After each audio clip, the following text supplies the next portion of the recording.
തൊടുപുഴയിൽ ഔദ്യോഗിക വാഹനത്തിൽ നിന്നും മദ്യക്കുപ്പി കണ്ടെടുത്ത സംഭവത്തിൽ പോലീസ് ഉദ്യോഗസ്ഥർക്ക് സസ്പെൻഷൻ.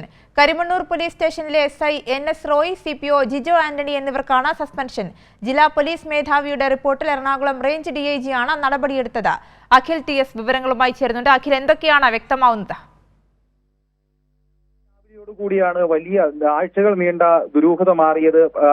തൊടുപുഴ കരിമണ്ണൂർ പോലീസ് സ്റ്റേഷനിലെ SI ആയിട്ടുള്ള NS റോയും CPO ജിജോ ആന്റണി എന്നിവർ മദ്യപിച്ചാണ് മങ്ങാട്ടുകവലയിലെ ലോകകപ്പ് ഫൈനൽ പ്രദർശന വേദിയിലെത്തിയത്.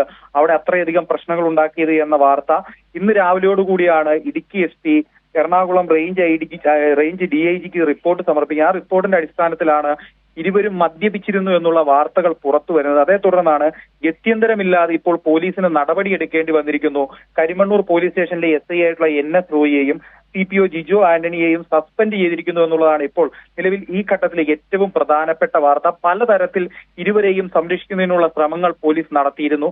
ആദ്യഘട്ടത്തിൽ ഉപയോഗശൂന്യമായ ബ്രത്ത് അനലൈസർ അടക്കം ഉപയോഗിച്ചുകൊണ്ട് സംരക്ഷിക്കുന്നതിനുള്ള ശ്രമങ്ങൾ നടത്തി. പല രീതിയിൽ ഒരു ദിവസം കൊണ്ട് തന്നെ ലഭിക്കേണ്ട രാസപരിശോധനാ ഫലം പോലും വൈകിപ്പിച്ചുകൊണ്ട് ഇവരെ സംരക്ഷിക്കുന്നതിനുള്ള ശ്രമങ്ങൾ നടത്തി. എന്നാൽ നിരന്തരമായ മാധ്യമ ഇടപെടലിന്റെയും ഇന്നലെ ഈ കേസിൽ ഏറ്റവും പ്രധാനപ്പെട്ട കാര്യം കരിമണ്ണൂർ SI ആയിട്ടുള്ള NS റോയ്ക്കെതിരെ ഒരു പരാതിയോ ഒരു റിപ്പോർട്ടോ പോലും തയ്യാറാക്കാതെ തടഞ്ഞു വെച്ചു എന്ന് ആരോപിച്ചുകൊണ്ട് 200 പേർക്കെതിരെ കേസെടുക്കുന്ന ഒരു ഘട്ടമുണ്ടായി.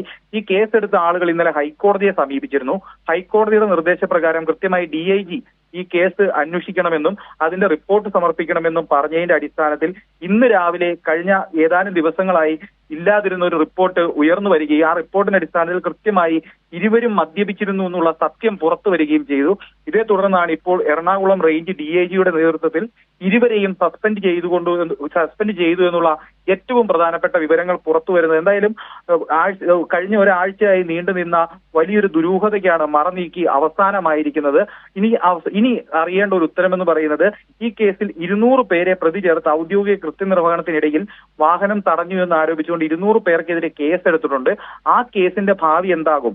അത്തരത്തിൽ നാട്ടുകാർ ഉന്നയിച്ച കാര്യമായിരുന്നു ശരി എന്നുള്ള വാർത്തകൾ പുറത്തു വന്നു കഴിഞ്ഞു. ഇനി ആ കേസിൽ എന്തായിരിക്കും തുടർ നടപടി എന്നുള്ളതാണ് ഏറ്റവും പ്രധാനപ്പെട്ട കാര്യമായി നമുക്ക് അറിയാനുള്ളത്. എന്തു തന്നെയായാലും സസ്പെൻഷൻ വരെ എത്തി നിൽക്കുന്ന ഈ കാര്യത്തിൽ തുടർ നടപടികൾക്കായി കാത്തിരിക്കുകയാണ് നമ്മൾ.